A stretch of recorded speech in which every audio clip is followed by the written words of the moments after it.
નમસ્કાર દર્શક મિત્રો, આપ નિહાળી રહ્યા છો N24 ગુજરાતી। તો નજર કરીશું આજના મહત્વના સમાચાર પર। વડોદરા શહેરમાંથી એક મહત્વના સમાચાર સામે આવ્યા છે। ગોત્રી નીલાંબર સર્કલ નજીક આવેલી નાસ્તાની દુકાનમાંથી થયેલી ઇન્ડેન ગેસ સિલિન્ડરની ચોરીનો ગુનો હવે પોલીસ દ્વારા ઉકેલી દેવાયો છે। આ મામલે ક્રાઇમ બ્રાન્ચે 2 આરોપીઓને ઝડપી પાડ્યા છે। ચાલો જાણીએ સમગ્ર વિગત। વડોદરા શહેરમાં મિલકત સંબંધિત ગુનાઓને રોકવા માટે પોલીસ દ્વારા સતત કાર્યવાહી હાથ ધરવામાં આવી રહી છે। પોલીસ કમિશનરની સૂચનાઓના આધારે ક્રાઇમ બ્રાન્ચે ટેકનિકલ અને હ્યુમન સોર્સની મદદથી તપાસ શરૂ કરી હતી। તપાસ દરમિયાન પોલીસે અજબડી મિલ અને ઠેકરનાથ સ્મશાન નજીકથી 2 શંકાસ્પદ ઇસમોને અટકાવી તપાસ હાથ ધરી હતી।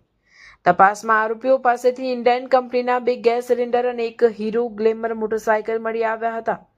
પૂછપરછ દરમિયાન આરોપીઓએ કબૂલાત કરી હતી કે આશરે 8 દિવસ પહેલા ગોત્રી નીલાંબર સર્કલ નજીકની નાસ્તાની દુકાનમાંથી આ સિલિન્ડરોની ચોરી કરી હતી। પકડાયેલા આરોપીઓમાં રાહુલ વાઘરાવાળા અને સિદ્ધાર્થ ઉર્ફે સિદ્ધનો સમાવેશ થાય છે, જે બંને વડોદરાના ખોડિયાનગર વિસ્તારના રહેવાસી છે।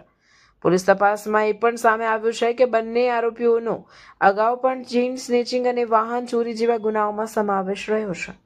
પોલીસે ચોરાયેલા મુદ્દામાલ કબજે કરી આરોપીઓને વધુ તપાસ માટે ગોત્રી પોલીસ સ્ટેશનને સોંપ્યા છે। તો વડોદરા શહેરમાં થયેલી આ ચોરીનો ભાંડાફોડ કરીને પોલીસે ફરી એકવાર પોતાની કામગીરી સાબિત કરી છે। હાલ પોલીસે આગળની કાર્યવાહી હાથ ધરી છે। આવા જ તાજા સમાચાર માટે જોડાયેલા રહો।